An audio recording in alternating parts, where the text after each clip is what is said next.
Okay, so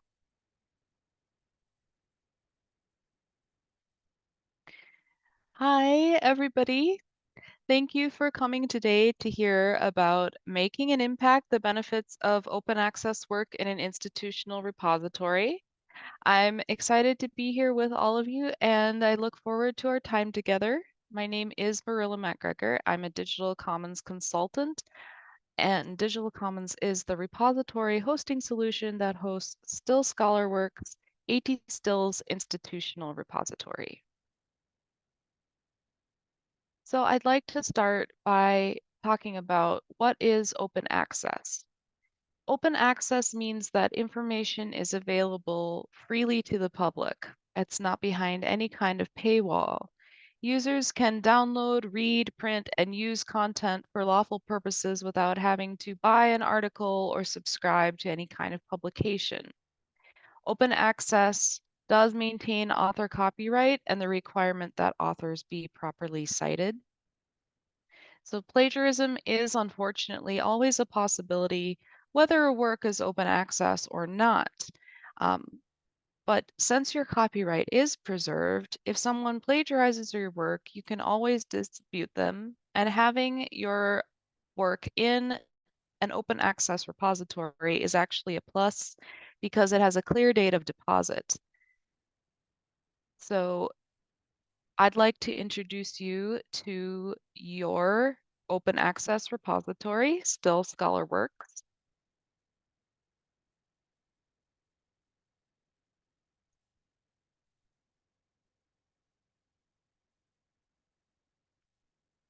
So I'm hoping that you're seeing the repository page. If you could just verify that for me.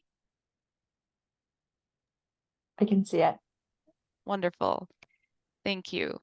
So this is your repository, Still ScholarWorks. As you can see, there are many different types of content for all your colleges and programs. You have data sets, special projects, capstones and dissertations and journals, and it is linked to your library.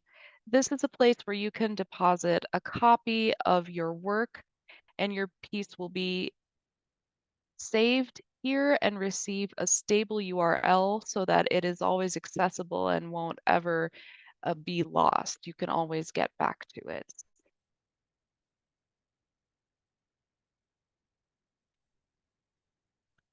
So I hope you're seeing my slides again, just making sure everything is working here.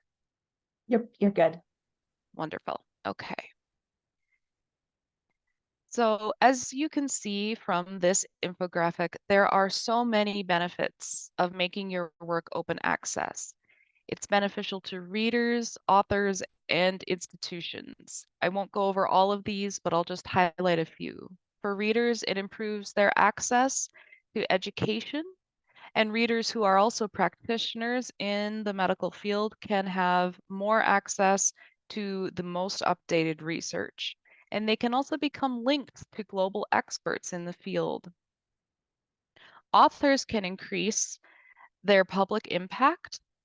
They can forge government and business relationships by having their work be visible, preserve their scholarship, and so much more.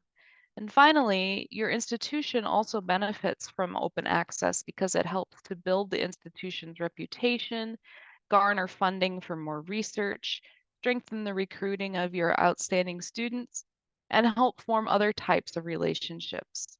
So making work open access is a win-win-win situation that advances everyone's goals while also furthering the mission of freedom of information.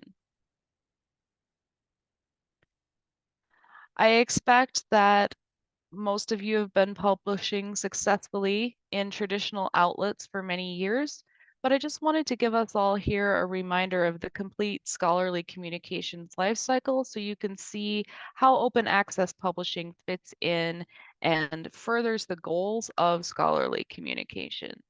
So the process begins here at the top where you're doing your research and collecting your data and analyzing it. Then you organize that into an article or monograph, you're authoring, you're writing. You send it out for peer review where it's evaluated for quality. and then it goes to the editors for publication.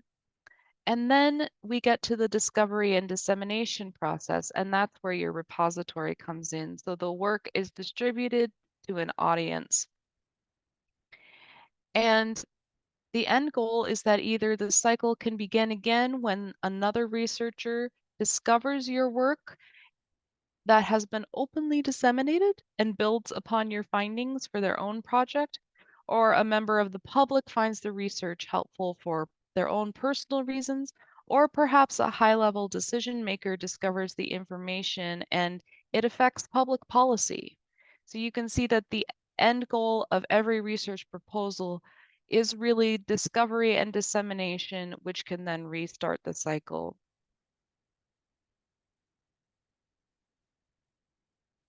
I know most of the audience for this presentation is faculty, but I would like to highlight some of the benefits of open access publication for students as they are important members of your research community. So first, there's a career launch. Having a capstone or research poster published can get the attention of potential employers for people starting out in the field. Publishing open access also helps to build credibility, and it establishes graduates as young professionals. Working with a student journal or a conference in the repository can also provide professional experience and give students a sense of the process of scholarly communications. As an example of this, Still ScholarWorks currently hosts a journal affiliated with A.T. Still's School of Osteopathic Medicine in Arizona. It's called Intellectus. It's a student-led, peer-reviewed journal, so students gain hands-on experience with the full publishing cycle as well as the scholarly communications cycle. And it gives students the opportunity to publish their research and have their work become more visible and gain credibility. I'd like to show you the journal.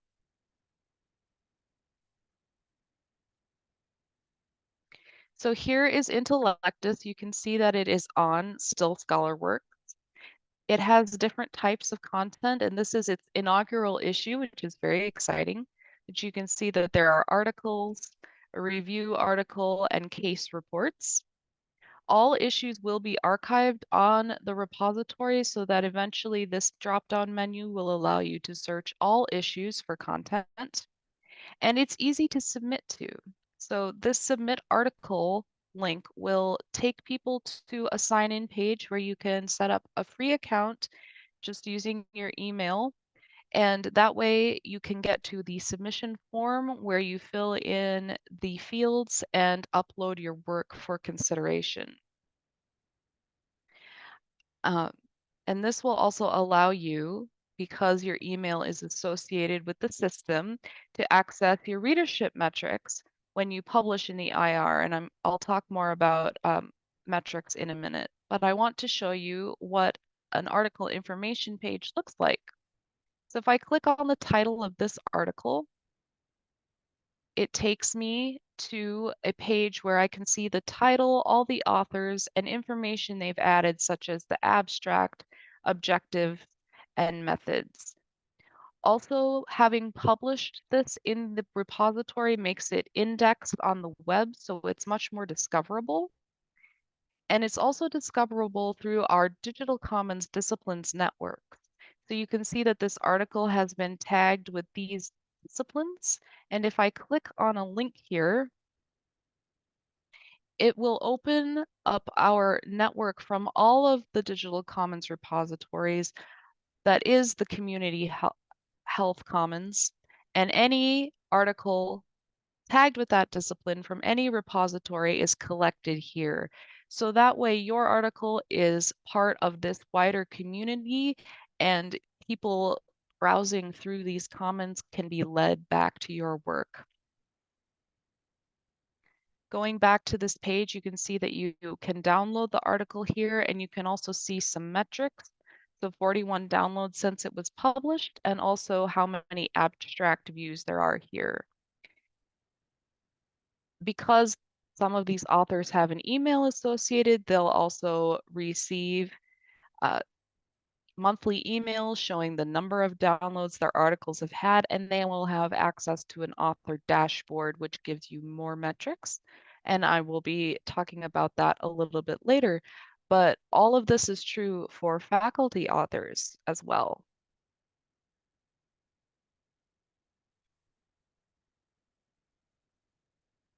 So faculty can also greatly benefit from posting their work in the IR, the institutional repository. And some of these benefits include career advancement. So you can demonstrate your publishing output for your 2-year review and the tenure process. You can also model innovative and excellent teaching by posting lesson plans and other learning content, such as open educational resources, because the repository can host many different types of media. This also gives you visibility, so making your articles open access will attract publishers and other organizations who may want to publish other works of yours or work with you. You can also preserve your gray literature on the repository, so any conference proceedings, working papers, or other unpublished scholarly works. Again, by preserve, we mean that a digital copy will be held in the repository with the stable URL, so you don't have to worry about a path to it ever being lost. Finally, you can have a greater reach with your work when you post open access. You can gain opportunities to work with other scholars, forge government and business relationships, and have your work reach that wider world audience and really make a difference. And I'd like to show you some examples of each of these benefits. So first of all, right on your own repository, you have the Lane Talks by Dr. Chris Speakerman, which provide accessible information on a variety of medical topics. So as you can see, the Lane Talks here have a range of topics from ADHD to tick-borne illness.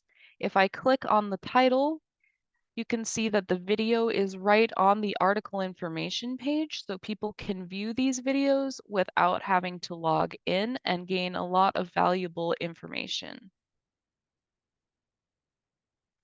My next example is Professor Anil Bhattacharjy's textbook, Social Science Research Methods, Principles, and Practices.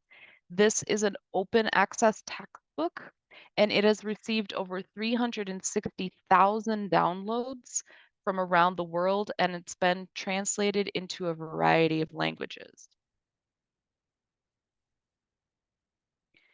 So here you can see the book is posted on their repository, and this is the University of South Florida. You can download the full book, or you can download it translated into various languages. I'd also like to point out that there is a rights field here with a Creative Commons license that shows what use is appropriate for this open access book. Again, this has been so helpful. Some of the top downloads are from institutions like the University of KwaZulu-Natal in South Africa, City University of New York, and the University of Zambia. So it's allowed students in institutions that have some limited access to textbook to have access to this wonderful resource. And finally, at Montana Tech, there is a history course that was actually featured on PBS and opened up to local residents. It's called In the Crucible of Change. So what happened is that after receiving $15,000 in grant funding to transform his course on Montana history into a series of television episodes for their local PBS station, Professor Evan Barrett created ongoing access to those videos, as well as the transcripts, photos, and other supplementary materials affiliated with the project. Local interest in this topic then enabled the university to create a first-of-a-kind course that is open to members of the local Butte community. And over 25% of this collection's users are based in Montana.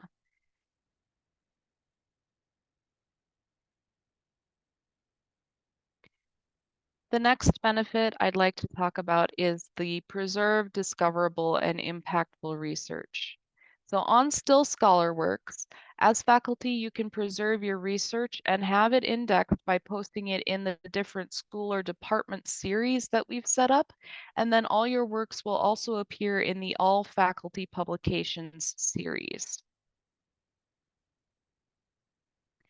So as you can see, there are submissions from different years here. Even though this isn't a journal, it acts as a nicely ordered list of articles.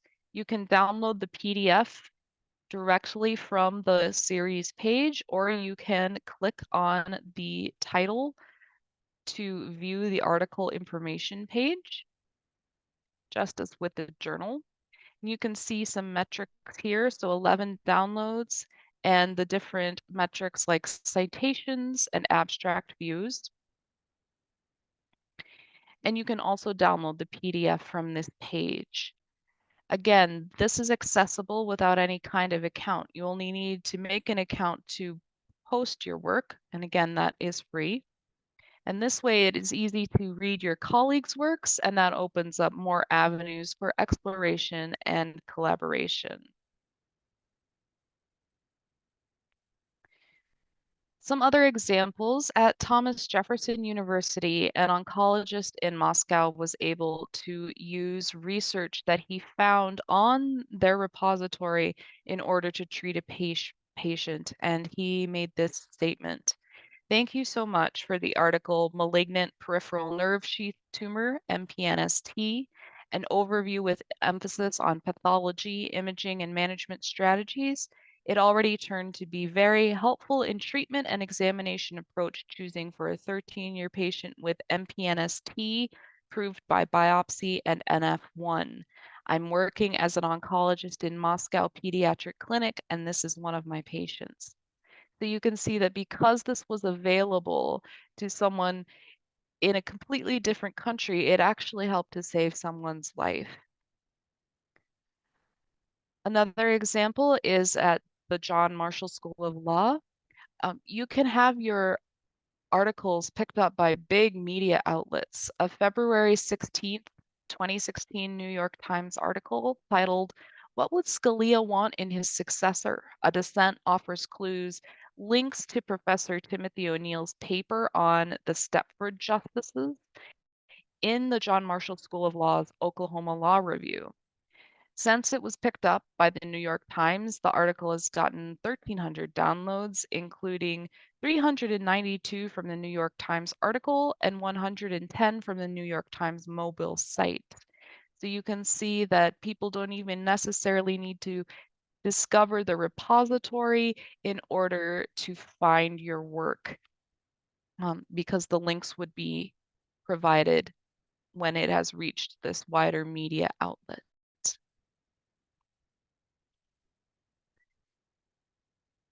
And finally, the benefit of creating connections. At Florida International University, the geoscience professor Grenville Draper's Spanish-English glossary of geological terms has been downloaded over 30,000 times, and it's become an important resource for researchers working in the geosciences in Spanish-speaking regions. So that's a great connection. At Utah State University, a local business finds a partner to complete testing for NASA project through the material physics group. It makes a great headline. So what happened is Utah State University's repository put up this project, the material physics group. You can see it's a collection of conference proceedings, articles, posters, and many other things. What happened then was an ongoing business partnership was initiated when a local business that had a NASA and US Air Force contract had an urgent need for testing and found this material online. The company then partnered with a professor, J.R. Dennison, to develop an ongoing collaboration that was beneficial to both parties. And finally, you can also make an impact on local decision making. So at University Connecticut's School of Law, the professor Sarah Bronin was contacted by a number of news outlets, including the Houston Chronicle, the Victoria Advocate, and the Denton Record Chronicle, after they found her article on the growth of municipal utility districts on UConn School of Law's repository. All three of those news outlets actually cited her in their coverage of the growing controversy around municipal utility district topics in the region. So that can make an impact on voting and decision making.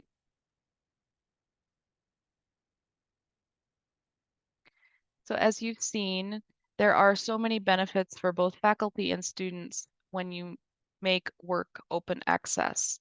I know that you at AT Still are learning centered and committed to preparing highly competent holistic healthcare professionals, as well as trying to improve future of healthcare through excellent training, scholarship, and interprofessional education. Science depends on conversation and collaboration, and open access is a great enabler of both.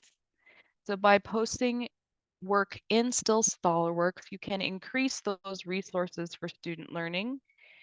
You can increase the impact and possibilities of your research to promote real-world improvements for diverse populations and underserved communities. You can build your reputation, preserve your scholarship, and also you can watch the impact yourself. So I've talked a little bit about this, but you do get personalized readership reports and metrics when you post in the repository. This allows you to, follow the impact your work and your institution are having on the medical field and the larger world. So there are a couple things. You get the email with the reports. You also have access to an author dashboard. And this is a screenshot actually of one of my papers as an author, my dashboard. So and this is just one of the metrics that you can have, but it's kind of tiny. This is a readership map. So it shows you where in the world your article has been downloaded. And if you look at the icons on the left here, each of these tabs will show you different types of metrics. And I want to show you an example of what a PlumX record, this little plum print here, looks like.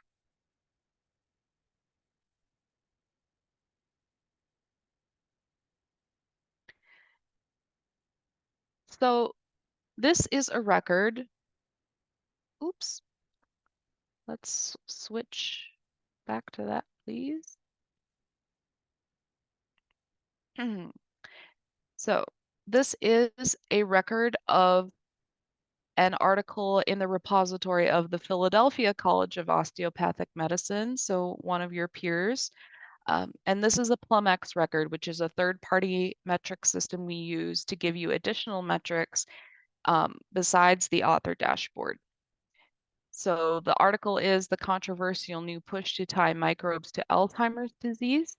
And as you can see, as well as seeing how many just abstract views it's gotten, it also shows you your social media views. So this article has had a wider impact with 4,132 social media views, and it shows you any news mentions you have as well. The most recent will pop up in this box here. So this is something you can access from your author dashboard as well.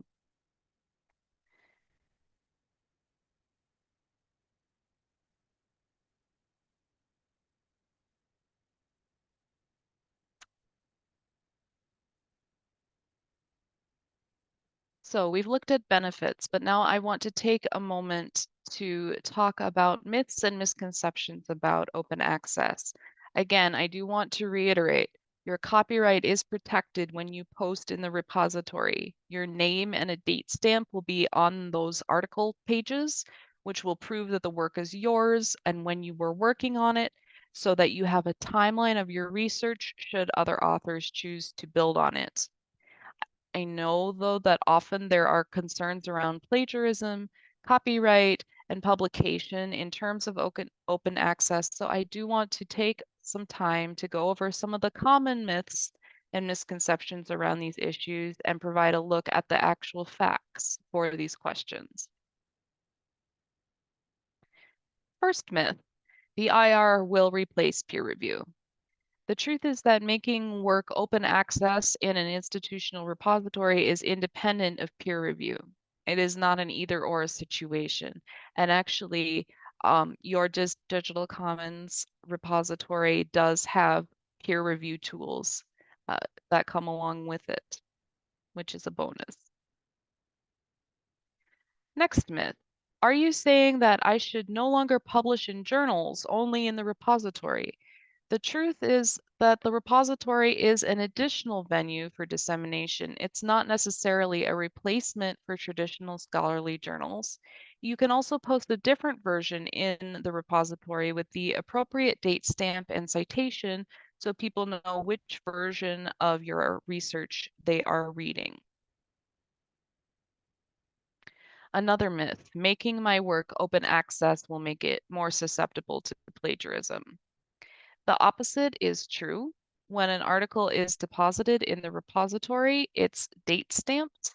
So that clearly indicates when you published the work, and it makes a record that you can use that claim yours was the prior work. In addition, we have that excellent indexing. So indexing the full text of your work on the web makes it easier to have a digital paper trail, so to speak, so you can determine whether someone else has plagiarized your work in another paper. Some people have the concern publishing my work open access means I no longer have control over how it is reused. I want to make money from my ideas, and publishing them openly will let others steal them and make money for themselves. So I want to be very clear here that copyright and paywall are not synonymous. Copyright law still applies to open access work, so you, the creator of the content, will maintain all the rights to your work. We can also customize the metadata for your work so you can indicate what type of use is acceptable, such as the Creative Commons license we saw in that textbook example. You can also choose to clearly indicate on those article information pages and on the PDF whether any type of reuse is acceptable. And it's best to talk to your repository administrator about this and what is right for you and what you would like. So that would be your librarian, Hal Bright. Next myth. Having a different version of an article in the IR will result in incorrect citations or the spreading of multiple versions of the article. As I've said before, we can clearly indicate in the metadata on those article information pages which version of the article is posted, as well as create a customized citation and a link that points back to the published version of the article. You can also provide a recommended citation for users to put if they are going to reference your work. It is best practice to keep track of the various versions of your own publications, so you are able to associate your own preprints, postprints, and version of record with a clear date. This makes it a lot easier for the repository administrator when he does reach out to you to collect research to post to the repository. Next myth. I already post my work open access in another database or on a personal website, the idea being I can't do it here as well. Why not? Why not post in both places or at least publish a link in the repository? We can make a metadata only page, so just that article information page with a link out to where you have posted your work. Again, we offer great search engine optimization, so posting works there will actually make the work more discoverable. And in addition, when you do post a copy in the IR, you do get those metrics and readership reports. Lastly, there's a worry that if I post my work to a repository, that might count as prior publication and journals will refuse to publish it. Actually, a work hosted in a repository can be considered self-archived rather than self-published in terms of publishing rules. Also, if you host the preprint version in the repository, you can have it noted that it has not yet undergone peer review or professional publication. A large percentage of commercial publishers do allow deposit of at least some version of a published article in the repository. So when you're thinking about depositing in Still ScholarWorks, preparing a list of publishers in the field and their permission policies is a good idea, or working with the administrator to research permission policies beforehand is also helpful. Additionally, with many publishers, after a certain time period has passed, you are allowed to post the published work in the repository. And this actually brings me to a tool that can help you determine which of your published works you can post in Still ScholarWorks, and that is Sherpa Romeo. So what is Sherpa Romeo? It is a free online database of journal open access policies where you can enter the name of the journal you have published with or you plan to publish in for a list of all the ways you can make your publication open access. You look for what is called a pathway that says institutional repository on their policies, and also pay attention to any prerequisites they have for depositing in an IR. It's important to pay attention to embargoes as well. So how long after publication you need to wait before sharing in the repository. When you have doubts or questions, again, please ask a librarian. But I do have an example of a Sherpa Romeo to show you. So this is a screenshot of what you'll commonly see in Sherpa Romeo. It's a tool that helps you identify if the journal is allowing a deposit in Still ScholarWorks. So here you can see that we have the British Medical Journal, and underneath we have its publisher policy. And you can see that it says pathway here, and one of them listed is institutional repository. Let's take a closer look at some of these other icons to understand the policy. In this screenshot, you can see the kind of pathway that you should be looking for if you want to publish in Still ScholarWorks. So here again, pathway, it says institutional repository. And again, under location, you can look for that. It needs to list institutional repository. And you also need to check that your piece qualifies. For example, make sure you don't need to pay the journal to be allowed to post open access because that sort of defeats the purpose of open access. And then check if there is an embargo period. So for this example, it says no embargo. And then if we look at these other icons, you check that you meet the other conditions. So when you are depositing your work in Still ScholarWorks, the published source must be acknowledged with a citation, and there needs to be a link to the published article. So when you want to make your work open access, make sure to let your administrator know about these conditions. Using this tool can help you to figure out how many of your articles you can make open access. So please ask your librarian about how to access Sherpa Romeo and get familiar with it. So I hope that seeing the benefits of making your work open access has encouraged you to post to your repository. If you would like to learn more, we do have some further resources.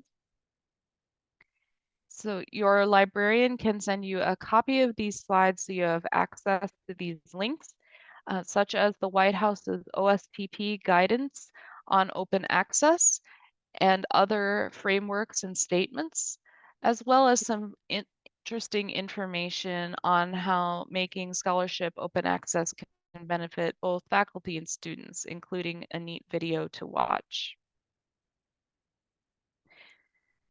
So if you're excited about making your work open access, how can you get involved? the best thing to do would be to contact the repository administrator, Hal Bright, your university library director. His phone number and email are on this slide.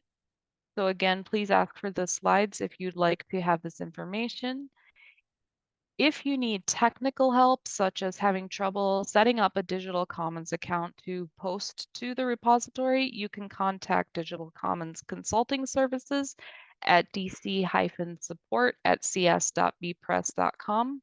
And we also have many helpful resources on our website, bpress.com/products/digital-commons. Any questions at all?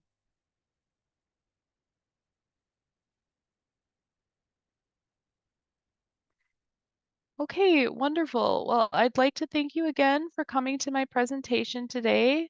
I hope that this has been helpful and that you have a great rest of your day and you enjoy the rest of open access.